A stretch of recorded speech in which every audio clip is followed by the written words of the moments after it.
अस्सलाम वालेकुम रहमतुल्लाहि व बरकातुहू। जी हाँ दोस्तों, मैं एहतिशाम निज़ामी कासमी। नाजरीन, आज 27 मई 2025 बरोज़ मंगल है। नाजरीन, इस वक्त की बड़ी ख़बर आपके साथ शेयर कर रहे हैं। दोस्तों, एक ख़बर इस वक्त सोशल मीडिया पर खूब गर्दिश कर रही है कि सऊदी अरब में शराब की पाबंदी हटा ली गई है। इस ताल्लुक़ से तफसील और इस ख़बर की क्या सच्चाई है आपके सामने पेश करेंगे। और वक्फ़ एक्ट 1995 के ताल्लुक़ से आज सुप्रीम कोर्ट में सुनवाई हुई है, इस ताल्लुक़ से भी आपको बताएंगे। लेकिन इससे पहले एक और ख़बर है जो आपके साथ शेयर करते हैं। नाज़रीन, बहुत ही दुख और अफसोस के साथ इस ख़बर को आपके साथ शेयर किया जा रहा है। नमाज की टोपी पहनने पर हरियाणा में 24 साला नए शादीशुदा नौजवान का कत्ल कर दिया गया।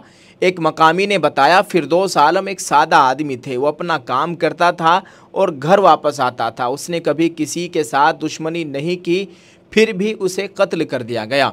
मीडिया रिपोर्ट से मिली जानकारी के मुताबिक हरियाणा के पानीपत ज़िले में एक 24 साला मुसलमान शख्स, जिसकी हाल ही में 6 माह कबल शादी हुई थी, उसके सर पर टोपी पहनने पर झगड़ा हो गया था।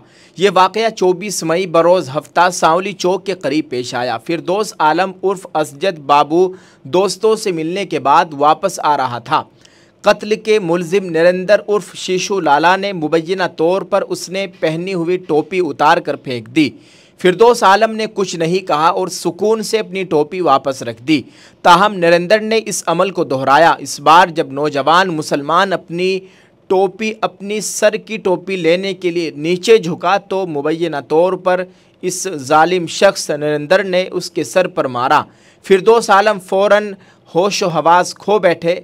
राहगीर उसे इलाज के लिए रोहतक के अस्पताल ले गए। ताहम धचका इतना शदीद था कि अगले दिन वो ज़ख्मों की ताब न लाते हुए चल बसा। FIR दर्ज कर ली गई है और मज़ीद तफ्तीश जारी है। उनकी मौत के बाद मकामी मुसलमानों ने तशवीश का इजहार किया। एक मकामी शख्स ने बताया कि फिरदौस आलम एक सादा आदमी थे। वो अपना काम करता था और घर वापस आता था। उसने कभी किसी के साथ दुश्मनी नहीं रखी, फिर भी उसे कत्ल किया गया। उसे सिर्फ इसलिए मारा गया कि वो मुसलमान था। नाज़रीन, आपको ये भी बताएं कि जैसा वाक़या इस मरहूम नौजवान के साथ पेश आया है, बिल्कुल हूबहू ऐसा ही वाक़या एक मेरे बहुत ही करीबी दोस्त, उनके साथ महाराष्ट्र पूना में इस तरह का एक दर्दनाक वाक़या पेश आया था। बिल्कुल इसी तरह शरपसंदों ने बाजार से गुजरते हुए उनकी टोपी पर एक छड़ी मारी और टोपी नीचे गिरी और उनको तरह तरह की बातें कही गई, लेकिन वो खामोशी से अपनी टोपी उठाकर वहां से निकल गए थे और उनकी जान बच गई थी। और फिर जब उन्होंने मुझे इस ताल्लुक़ से ख़बर दी, उन्होंने बताया, तो मुझे सुनकर बहुत ही अफसोस हुआ था। आजकल ऐसा ही हो रहा है। हिंदुत्ववादी गुंडों का टोला फिर रहा है जो अकेले मुसलमान को देखते हुए टारगेट करता है। अल्लाह ताला हिफाजत फरमाए। दोस्तों, आप इस ताल्लुक़ से क्या कहेंगे? कमेंट में अपनी राय ज़रूर पेश कीजिएगा। नाजरीन, एक और ख़बर है, क्या अब सऊदी अरब में छलके का जाम? जानिए क्या है इसकी असल सच्चाई। आपको बताएं, इंटरनेशनल बेसिक ईद उल अज़हा और हज का महीना करीब है और ऐसे में मुसलमानों के लिए एक अहम खबर सामने आई है। सऊदी अरब में शराब पर 73 साल पुरानी पाबंदी हटाने की खबर पर होने वाला हालिया हंगामा अब ख़त्म हो गया है। सऊदी हुकूमत के एक सीनियर एहलकार ने वाज़ेह तौर पर कहा कि इन अफवाहों में कोई सदाकत नहीं है। ये वजाहत तब सामने आई जब एक बैनुल अक़वामी वाइन बलाग ने दावा किया था कि सऊदी अरब 2034 फीफा वर्ल्ड कप की मेज़बानी के पेश नज़र सऊदी में लगे शराब पर पाबंदी में नरमी करने जा रहा है। सरकारी बयान से क़ियास आराइयों पर जारी करदा एक सरकारी बयान में कहा गया है कि इस तरह की खबरें मुकम्मल तौर पर बेबुनियाद है। शराब पर पाबंदी अब भी बरकरार है और इसमें किसी भी तरह की नरमी करने का कोई मंसूबा नहीं है। अगरचे गुज़िश्ता साल दारुल हुकूमत रियाज़ में शराब की खुसूसी दुकान खोली गई थी, लेकिन उसका दायरा कार बहुत महदूद है। ये दुकान सिर्फ गैर मुस्लिम सफारतकारों के लिए खुली है, आम लोगों के लिए नहीं। 2034 वर्ल्ड कप का जोश, लेकिन कवानीन अब भी सख्त। इस अफवाह की जड़ें एक रिपोर्ट में थी कि सऊदी अरब वर्ल्ड कप के दौरान गैर मुल्की सयाहों को शराब की महदूद फ़रोख्त की इजाज़त देने पर गौर कर रहा था, लेकिन चूंकि रिपोर्ट में किसी मुसद्दक़ा ज़राए का हवाला नहीं दिया गया था, इसलिए इसकी साख पहले दिन से ही सवालिया निशान रही। सऊदी अरब में जहां बादशाह को मक्का और मदीना की मुक़द्दस मसाजिद का मुतवल्ली समझा जाता है, ऐसी ख़बरें फितरी तौर पर बड़ी बहस का बाइस बनती है। सोशल मीडिया पर शदीद रद्द अमल की लहर शुरू हो गई थी, लेकिन हुकूमत की तरदीद के बाद अब सूरत हाल कुछ संभलती दिखाई दे रही है। रियाज में गैर मुल्की सफारतकारों के लिए खोली गई शराब की दुकान में बायोमेट्रिक रसाई है और इस बात को यकीनी बनाने के लिए सख्त निगरानी की गई है कि कोई मकामी या गैर मजाज शख्स दाखिल ना हो सके। नाज़रीन, हालिया बरसों में वली अहद शहजादा मोहम्मद बिन सलमान ने मुल्क में कई जुर्अतमंदाना समाजी और इक़्तिसादी इस्लाहात नाफिज की है। ख़वातीन को गाड़ी चलाने की इजाज़त देने, मजहबी पुलिस की ताकत को कम करने और अवामी ज़िंदगी में सनफ़ी मसावात के हुसूल के लिए इक़दामात किए हैं। लेकिन शराब पर पाबंदी मुल्क की मजहबी और सकाफ़ती शनाख्त का एक अहम हिस्सा है। मुस्तक़बिल में क्या होगा, मुस्तक़बिल की सिमत का अंदाज़ा लगाना मुश्किल है, लेकिन फ़िलहाल सऊदी अरब शराब पर अपने रिवायती मौक़िफ़ पर कायम है। हुक्काम का पैगाम वाज़ेह है कि सयाहत को बढ़ाना होगा, लेकिन अपने इक़दार पर समझौता किए बग़ैर। नाज़रीन, आप इस खबर के ताल्लुक से क्या कहेंगे, कमेंट में अपनी राय ज़रूर पेश कीजिएगा। दोस्तों, एक और बड़ी अहम खबर है। वक्फ़ एक्ट 1995 को चैलेंज करने वाली अर्ज़ी पर सुप्रीम कोर्ट ने मरकज़ और रियासतों को जारी किया नोटिस। वक्फ़ बोर्ड का मसला इन दिनों सुर्खियों में है। मरकज़ी हुकूमत ने वक्फ़ बोर्ड तरमीम मुतारफ़ कराई है, जिसे वक्फ़ तरमीमी एक्ट 2025 के नाम से जाना जाता है। मरकज़ी हुकूमत ने इसका नाम भी तब्दील कर दिया है।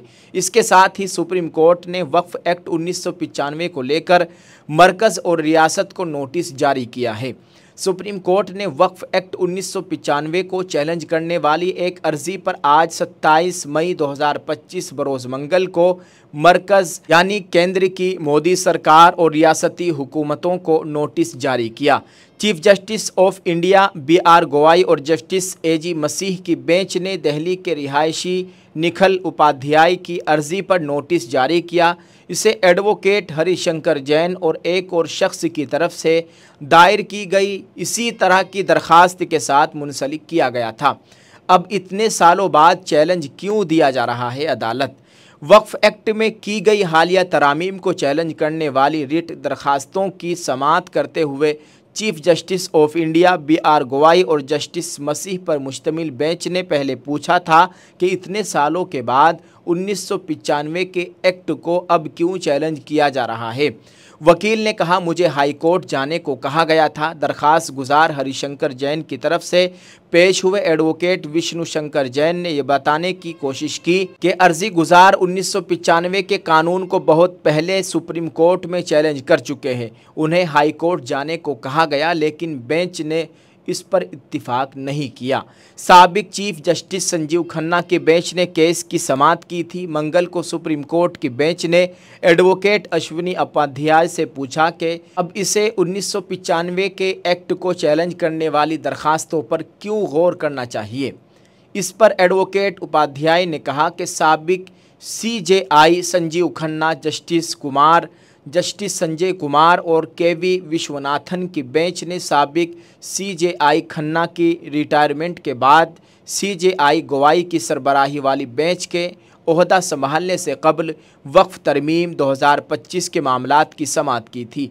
अदालत ने पहले ही 1995 के एक्ट को चैलेंज करने वाले मुकदमात को अलग से सुनने पर रजामंदी जाहिर की थी और 2025 की तरामीम को चैलेंज करने वालों को इस पर अपना जवाब दाखिल करने की इजाज़त दी थी। अदालत ने दरख्वास्त पर समाअत की इजाज़त नहीं दी। नाजरीन, आपको बताएं कि सॉलिसिटर जनरल ऐश्वर्या भाटी जो मरकज़ की तरफ से यानी मोदी सरकार की तरफ से पेश हुए, आज मंगल को कहा कि अदालत ने 1995 के एक्ट को चैलेंज करने वाली दरखास्तों के साथ 2025 की तरमीम को चैलेंज करने वाली दरखास्तों की समाअत करने की इजाज़त नहीं दी। भाटी ने ताहम कहा कि अगर उपाध्याय की अर्ज़ी को 1995 के एक्ट को चैलेंज करने वाली जैन की तरफ से दायर की गई एक और दरख्वास्त के साथ जोड़ दिया जाए तो कोई एतराज़ नहीं है। नाजरीन, इस वक्त पूरे मुल्क में वक्फ़ का मामला ज़ेर बहस है। आप सब लोगों से गुजारिश है, दुआ कीजिए जो भी सुप्रीम कोर्ट की तरफ से फ़ैसला आए अल्लाह ताला उसमें खैर फरमाए, क्योंकि वक्फ़ तरमीम 2025 का फ़ैसला सुप्रीम कोर्ट में महफूज रखा गया है। कब इस ताल्लुक़ से फ़ैसला सुनाया जाएगा कुछ पता नहीं है, लेकिन आप सब लोगों से दुआओं की गुजारिश की जाती है। दुआ कीजिए अल्लाह ताला खैर का मामला फ़रमाए, अल्लाह ताला हमारी मजहबी इबादत गाहों की मुकम्मल हिफाजत फ़रमाए, भारतीय मुसलमानों की जान माल इज़्ज़त आबरू की मुकम्मल हिफाजत फ़रमाए, आमीन।